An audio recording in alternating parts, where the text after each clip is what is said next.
Welcome to Unpacking Autism with Reena Anand, the podcast where stories are shared, hearts are touched, and we grow together in empowerment to help our autistic children thrive.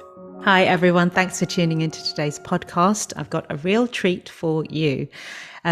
Today I'm introducing you to Ritu Kiran-Jackson, a phenomenal woman, someone whom I'm coming to know and have gotten to know quite well over the past year or so, and I had to bring her on, honestly, to share her personal story and the incredible endeavors that she's doing, which we'll talk about later on in the podcast, around promoting neurodivergent talent in the workplace. So, a little bit about Ritu. She is the founder of Aubilities, and Ritu enjoyed a corporate career for many years, having started her career initially working for Accenture, which is one of the major global management consultancy firms. She specialized in HR consulting and HR projects and later moved into global learning and development and HR operations. She's worked with huge companies like Zurich, Lloyds Bank, Barclays, BMW, BG Group, Rentokil, Virgin Media, and GoDaddy. In 2016, Ritu gave birth to her beautiful baby boy, Kyan, and in 2018, he was diagnosed as autistic. And this spurred Ritu to begin researching, networking, and understanding more about autism. And after experiencing a tragic near-death experience in 2019, Ritu found her mission in life, and that was to use her corporate skills to help understand and promote autism and wider neurodivergent conditions in the community and in our workplaces. And that's how Aubilities was born. And so it's an absolute honor and privilege to have you here today. I know you are a super, super busy woman, so thank you very much. Thank you, Reena. It's been great for you to invite me, and I'm really looking forward to having a chat about neurodiversity. Thanks. So let's start with your why. What is it? What happened? Why do you feel like, this is your mission, to make the world more accessible for our autistic children? Yeah, absolutely. So as you already mentioned, Kyan, my eldest son, born in 2016, diagnosed at the age of 2 in 2018.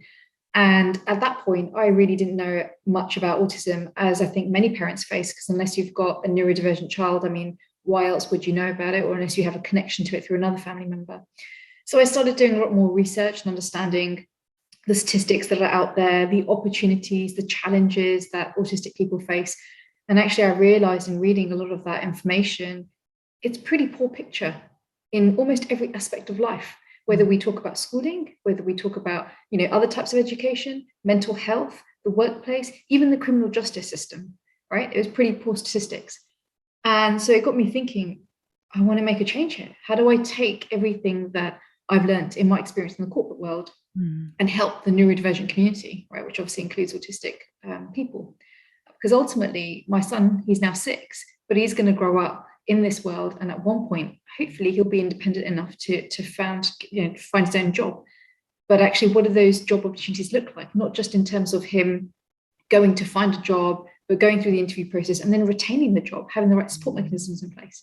Yeah. So for me, I realized that's where the opportunity was, where I can really use my skill set from what I've learned in the corporate world and apply that to make change, so that by the time he and his peers, his generation, are all entering the workforce, they're entering a better environment which helps them thrive.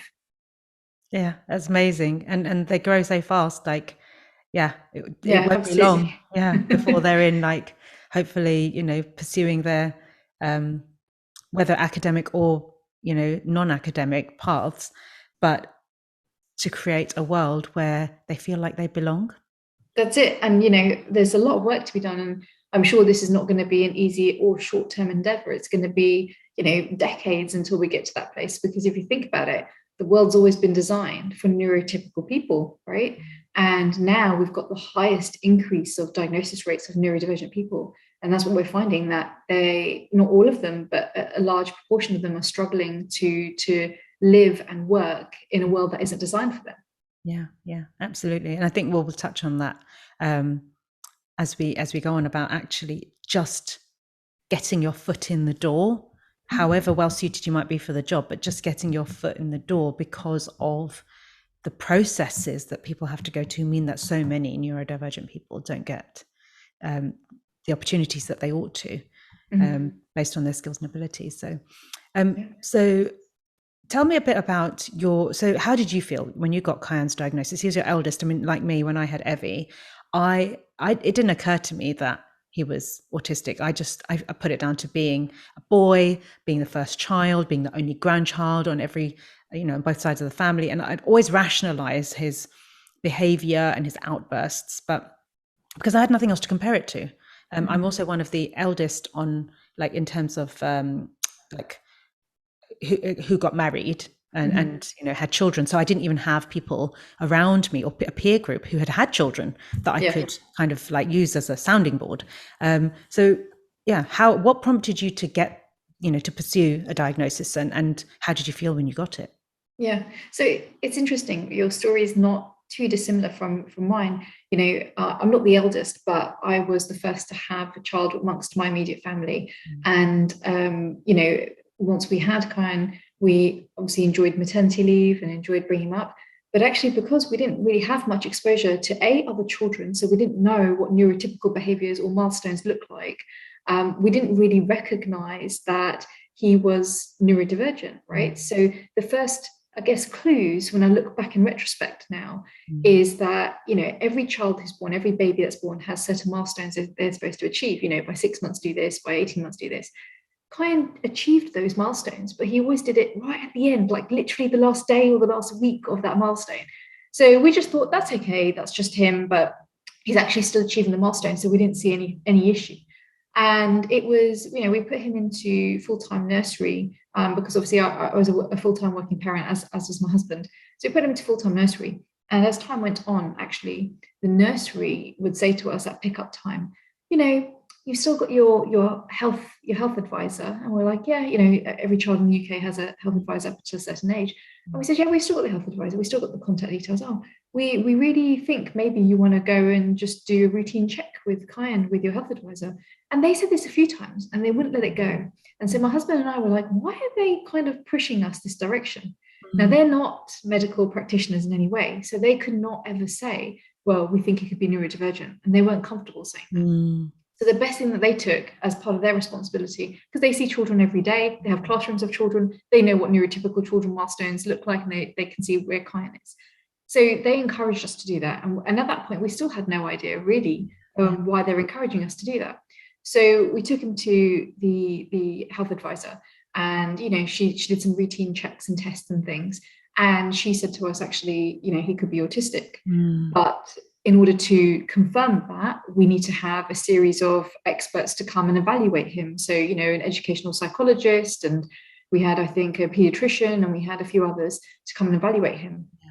So that was really the first point that we were aware that he could be different. Yeah. And it took 6 months from that first point to then have those professionals come and evaluate him. And they did it in his nursery setting, and we were present at the end of that evaluation so they can give us the conclusion. So those 6 months first were super, daunting, I'd say, because we're entering a place where we don't know if he's autistic or not. But if he is, what does that mean? And if he isn't, then how come he's a bit slower on his milestones? So it was a place where we just didn't know. And the best thing I did in that time was just research and understand. The more I researched, and this is before his diagnosis, the more I was convinced that he's autistic. Because what I would research and read, I could see those behaviors, such as stimming, for example. I could see him do it. And then I was thinking, how could I miss this? But then it's my first child, so I didn't know to look out for any of these things. Yeah. So eventually we got to the evaluation with the professionals, and they did the evaluation. We came into the nursery, they gave us the results and told us he's autistic. And my husband and I left the nursery and we went straight to the pub to have a drink, to process what we've just gone through. And I just cried. I just, even now saying the story, I get emotional. I just cried.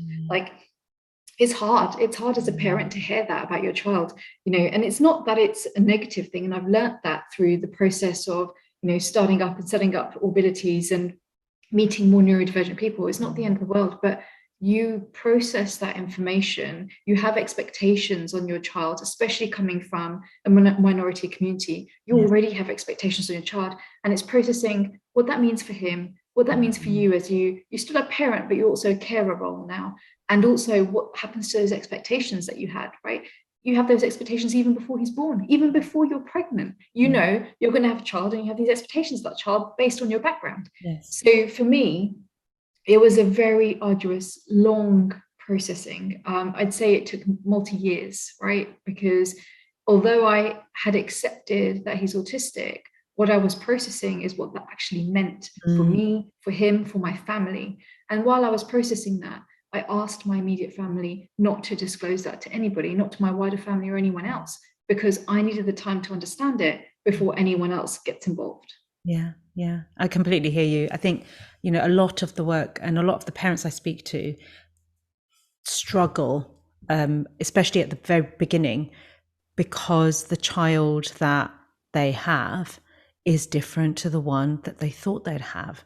And, people mean well when they say things like, oh, you're so, you're such a high flyer, and so's your husband. Like, your child's going to have everything. They're going to be amazing, and kind of feed into that. And then when you have a child who struggles, it can feel like there's this real kind of tension of, well, I'm going to let myself down. I'm going to let my family down. I'm going to let my community down.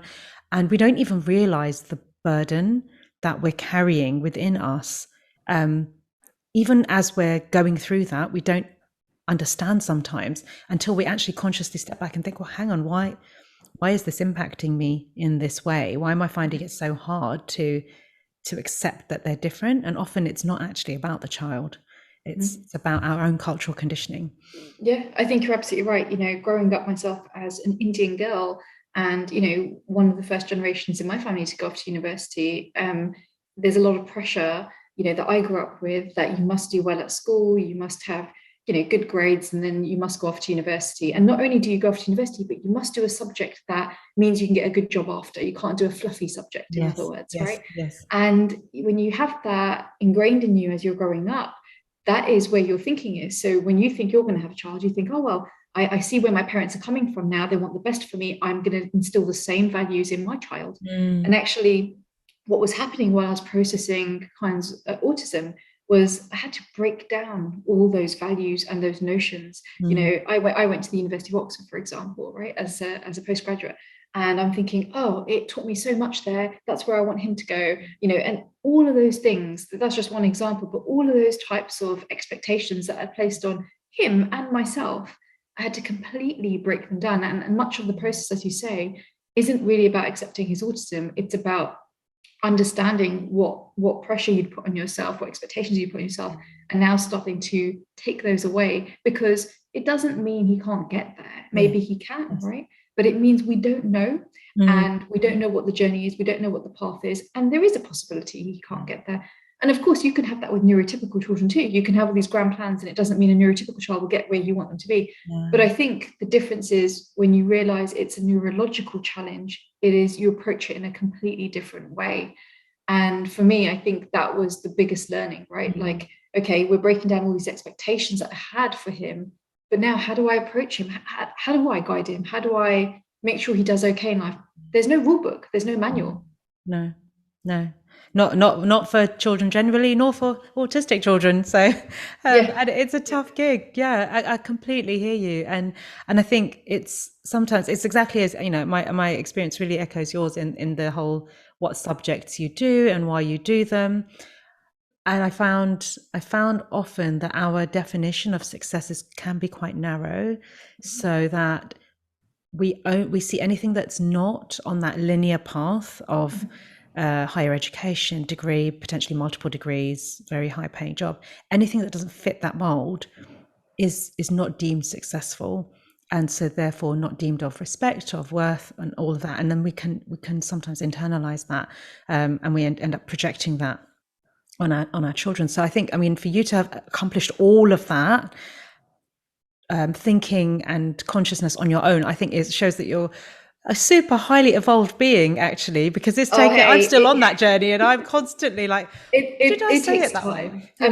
you saw I got emotional just telling the story. It takes time, right? It takes time. And it's only through meeting fabulous people like yourself and others who are advocating in this space that you really realize that, autism or any type of neurological diagnosis isn't necessarily a disadvantage. It's about understanding it and understanding where the strengths lie within that and then harnessing those strengths, right? Absolutely. Absolutely. Yeah. And so you talked a bit about telling your wider family and not asking them kind of not to disclose. How, when you told them, what sort of reaction did you get from them? So I come from a relatively small family. I have one brother and my parents. And so when we told my parents and my brother, like my brother works in the field of science, he's an academic. So of course he took the science route and he's just about understanding more around it and working out a pathway forward. Whereas my parents are probably a bit more emotional and emotionally invested in their first grandson. So for them, it was, it was emotional. It was a very emotional journey and it took them time to really understand and accept it. I've had to do a lot of work, especially with my parents, to understand what is okay and isn't okay on a daily basis to help him, right? So, for example, setting expectations. If you say you're going to be here at a certain time, you have to be there because he's expecting it. And if you're not there, he's going to not only ask why, but he's going to have a meltdown. He's going to get really upset because his expectation hasn't been met. And that's not just part of him, that's part of his autism, right? And so it was really trying to help them to understand kind of behaviors like that, where typically they could say to me, oh, we were going to meet up, but we're not coming anymore for X, Y, and Z reason. That isn't possible now, right? Yeah. So it was educating them. And I could do that because luckily I decided to change my career and go in a direction where I learn more about autism. So I was happy to educate them, but not everyone's as fortunate to do the same, right? But actually telling my wider family, so aunties, uncles, cousins, it took me 2 years until I was able to tell them. And it took me 2 years because I needed time to process and I needed time to be in a place where I was comfortable to disclose to them, to say, hey, this is my journey that I'm on and this is my story and this is my son, right? And, even after those 2 years, I remember telling some of my cousins in the States and the reaction I got was, oh, I'm sorry to hear that. And I responded saying, don't be sorry because I'm not. Yes. Yes. It's really challenging, isn't it? I remember telling people, and probably the most common thing I heard, I still do get it actually, is, oh, he doesn't look autistic. And it's like, man, do I have to have this conversation again? Like, okay, so what do you think autism looks like? And then they're going into this whole, and there are times when I'm just like, really? People, I think it is incumbent upon everybody in society to make themselves aware of the makeup of society, that as when you're talking about whether it's race relations or whether you're talking about neurodivergence or anything else, like take the initiative to learn stuff. It should not be upon the people who are minoritized to then have to also bear the burden, I think, of having to go out and educate everybody, and saying things like, I'm sorry, or he doesn't look it, as if that's going to make me feel any better, because actually, or that, well, if you pray, I used to get a lot of, if you pray, the autism might go away, or, maybe it was something you ate, or, it's just things. And it's like, okay, so you have to really be in quite a place of strength, I find, sometimes when you're dealing with representations like that from people, but it can be quite fatiguing.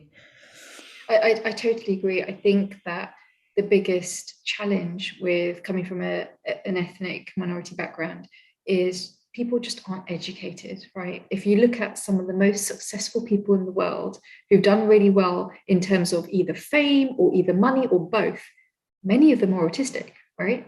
And so let's take Elon Musk. He came out last year saying he's on the autism spectrum. And yet, people need to start, especially in minority ethnic communities, recognizing that there are some strengths here. So autistic doesn't mean, oh, it's all downhill from now. It means actually, let's understand this individual better. Let's work out their strengths, and then let's nurture them and encourage those strengths to make them great. Right? Yes. And I think that's the biggest thing. We don't have education amongst minority communities to really help advocate and show the positivities of neurodivergence. Yeah, absolutely. And that's one of the reasons we're doing this podcast, and all the other fabulous work that we're co-collaborating on, because we want to show parents not just talk about it, but actually demonstrate empowered parenting. Because I think from what I hear, there are so many parents out there who are struggling on their own because they feel like they're the only one. And the irony is that the data tells us the highest prevalence of autism is in Black, Chinese, and Asian communities, but we're just not talking about it. So it's great that we're having this conversation, because hopefully there'll be parents listening in who may feel like, actually, I am empowered to embrace my child's diagnosis and to actually reframe my beliefs in the way that you've described that you did. Yeah, and it's not always easy. It is a journey, and I think one thing I learned as well is not to be so hard on yourself. Right? There is a journey, and everyone walks that journey in different ways. Some people take longer, some people take less time. I think talking to other parents with autistic children, what I learned was we actually all experience the same emotional journey, just at different peaks and troughs. And what I mean by that is, I'm sure it's similar for you, Rena, but when I found out about Khan's autism, for me, I almost felt, a sense of disbelief and almost grieving, right? Grieving the child that I thought I was going to have versus the child I have. And I don't mean that in a negative way, but I mean, again, when it comes down to the expectations, right? Yes. And then I felt guilty for grieving. And I thought, how can I be doing that? That makes me an awful person and an awful parent. And actually, when speaking to other parents of autistic children, I realized they go through exactly the same emotions. So sometimes we are so hard on ourselves because we think we shouldn't be feeling a certain way or thinking a certain way. And actually, I'd encourage people to say, feel it and think it. As long as you go through that process, you can come out the other side feeling better for it. Absolutely. I think a lot of that also is to do with our conditioning as women, that we so often present in the way that we think other people expect us to present. So we're so hyper conscious that we want to, we don't want to displease anybody. And I don't mean that in this very superficial sense, but, we mind our P's and Q's when we're talking to, our elders, or, we want people to like us, and we want to, and that is just the way, I think, that there has been such ingrained gender bias in society throughout all cultures. That means that even that showing of grief is something that, like you've just said, you felt shamed just for feeling that, and actually that's the process you had to go through to get to the other side. Yeah, absolutely. And I don't want to forget about little Nova, because there's a beautiful other little boy in the background. Yes. So Kayan's got a little lovely brother. How do they get on? I mean, it's challenging. I will say, and you probably experienced similar, Rena, when you have your first child being autistic, your fear then is, if I have another child, is that child going to be autistic, whether it's a boy or a girl as well? And this time you are better informed, you know what the signs are, you know what to look out for. But there is that fear because you think, raising an autistic child isn't easy. It's very much a person-centric approach. You can't just treat the children all the same. So if you have another autistic child and you've got to do two person-centric approach, it's more on the parent, right? It's more on them to do. Absolutely. And not everybody realizes that. So, we were very mindful of having a second child, but the reason we decided to have a second child was because what we feared more than that was, at a time when we're not around, Kyan will be on his own. And we thought, he needs a sibling, right? He needs a sibling and someone who can provide that comfort of familiarity if there's a time when we're not around. So that's why we consciously had our second child, Nova, who's now 2 years old.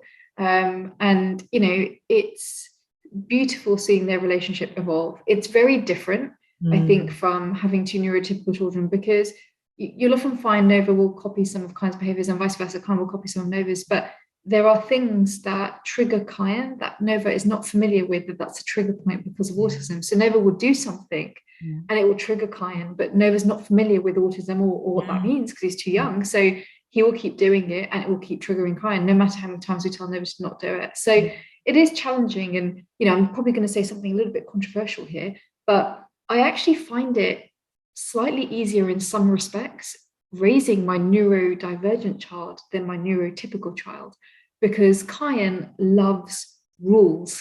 He loves rules. So I can say, when you enter the house, shoes off, and he has a photographic memory. So now that I've told him that rule, he'll remember that all the time. And every time he comes to the house, he'll take his shoes off. So I'm like, brilliant. Yes. And if I tell Nova the same thing, he'll forget. He'll come inside the house with all the shoes all the time with mud and everything else. He'll go around it and he'll forget, right? Yes. So in some respects, sometimes raising Kyan with that type of mind he's got is actually easier than raising Nova.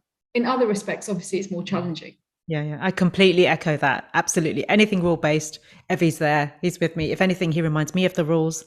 Yeah. You know, like, don't forget it's the PE day. It's Wednesday today. I'm like, oh yeah. God. Yes, thank you for that. And then, but actually, yes, our biggest challenges are with social and emotional, mental kind of well-being. So, whereas that's less of an issue, I think, for Ishan. But yeah, Ishan and rules, chalk and cheese. Yeah. Exactly and exactly the same, that they are opposites. Both of the boys are opposites, but there's very little research done in the space of siblings and the experience on siblings. So it is something that we're mindful of, but again, there is no manual, there's no rule book, there's no research, so it's something we're just going to have to learn our way through. Yes, but I do feel that the person-centric approach, you can't go wrong, right? You're not trying to shoehorn your child or their identity into being a particular way. You're looking at them as an entity of themselves, as a conscious being, and then tailoring the environment around their needs to meet their needs. So I can't, in my own mind, and that's what I choose, that's the way I try to parent both of mine. I can't see how, in the absence of any data, that could go, wrong, if for want of a better word. I totally agree with you.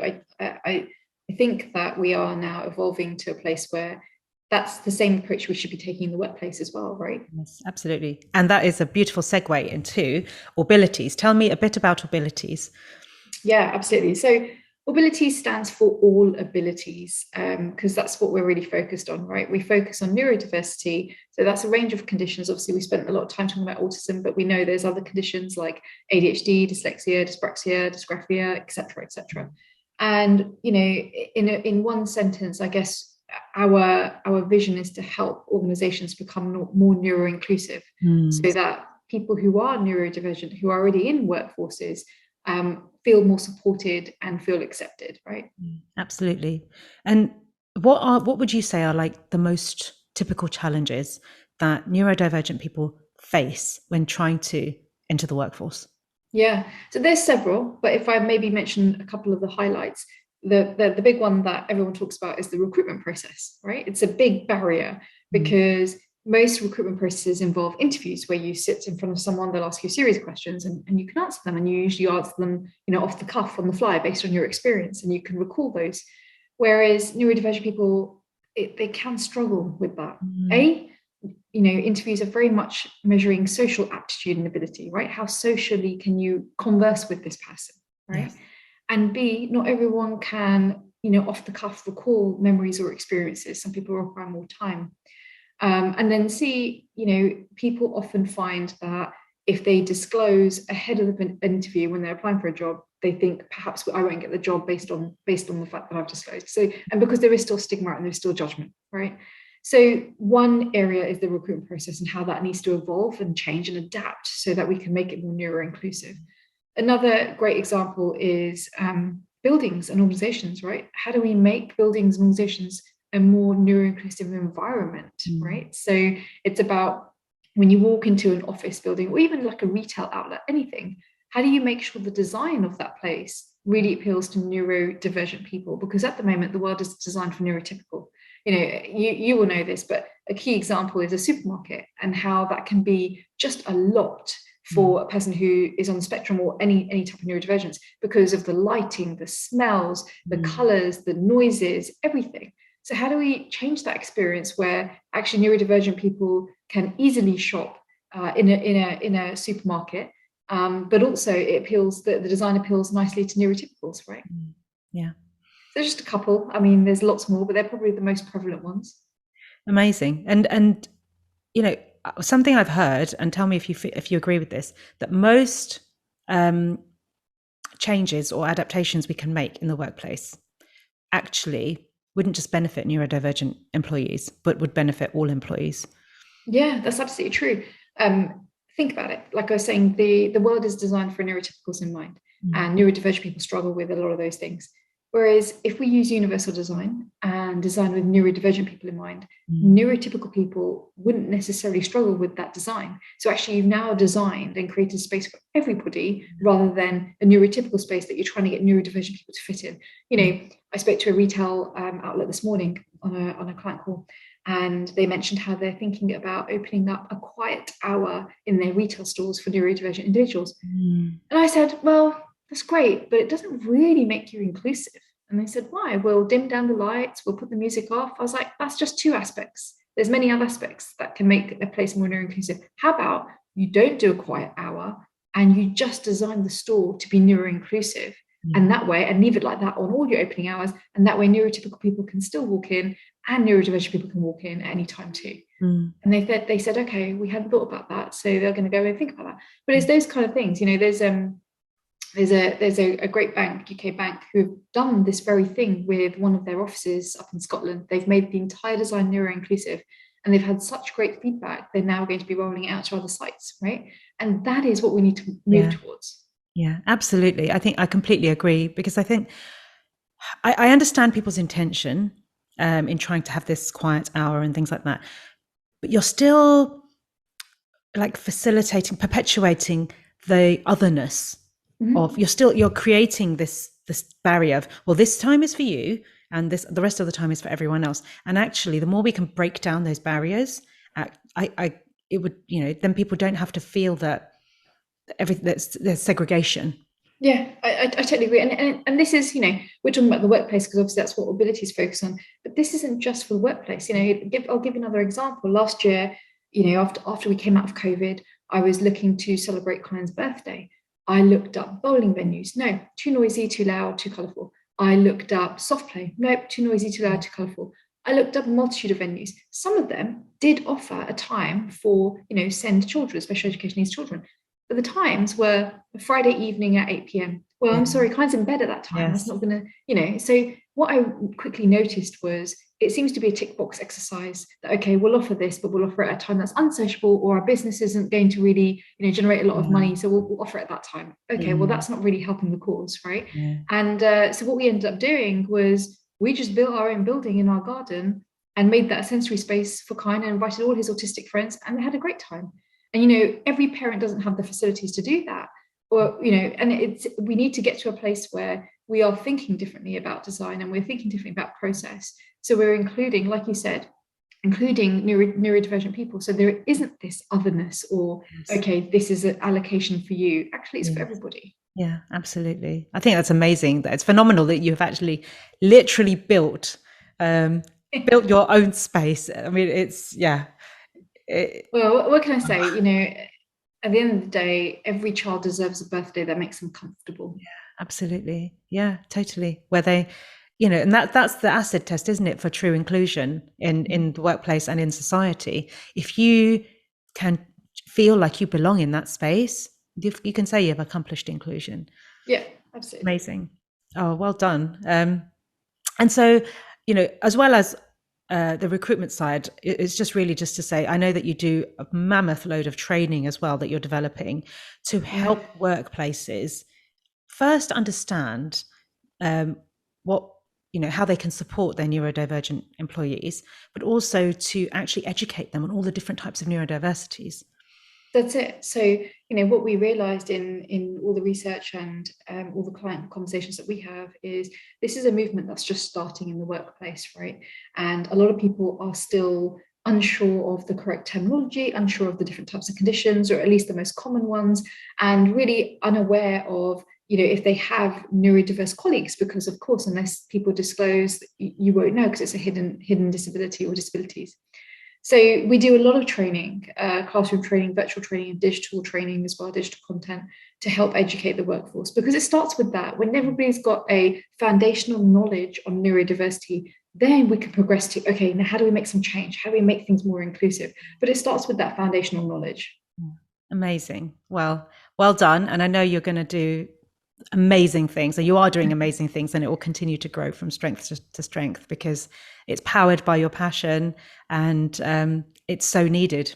So really hats off to you for taking, you know, your own personal experience and turning it into an entire mission that will no doubt massively impact the society that we will, and that we will leave behind for our children. So no, thank you. And same to you, Rena. Same to you. Thank you. So just on a final word, if for any parents tuning in, maybe parents who have young children who aren't sure if they might be autistic, or have maybe just received a diagnosis, or are somewhere on their journey, what would be your one message to those parents? Yeah, it's a good question. So I would say, rather than accept it, embrace it, right? So when you go through that journey, you'll go through a series of emotions. Embrace those emotions, right? It's part of your journey. It is part of who you are. It is part of what will become once you go through that journey, right? And not just that, it's not accepting everything that's thrown your way necessarily. And what I mean by that is, there are certain protocols in the UK, like EHCPs and things like that, that will be part of your journey. But embrace it. Like, think about, okay, how do I improve this, right? Just because that's the process or that's the way it works doesn't mean it has to. Your experience and the way you go and navigate your journey is so valid, and giving that feedback to others who have set up these processes is valid. So don't just accept it. Don't just accept this the way things are. Embrace it, because that's what can make change.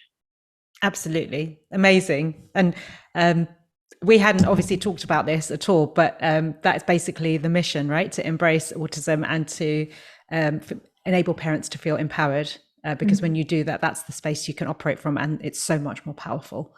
Yeah, and it massively even impacts the way you conduct yourself and the joy that you experience in life. So yeah, that's it. That's exactly it. Thank you so much, Ritu. Thank you. It's an absolute pleasure. And yeah, if there's like a resounding we want more call, then I'll call you back on and we can talk more about the work. Yeah, of course.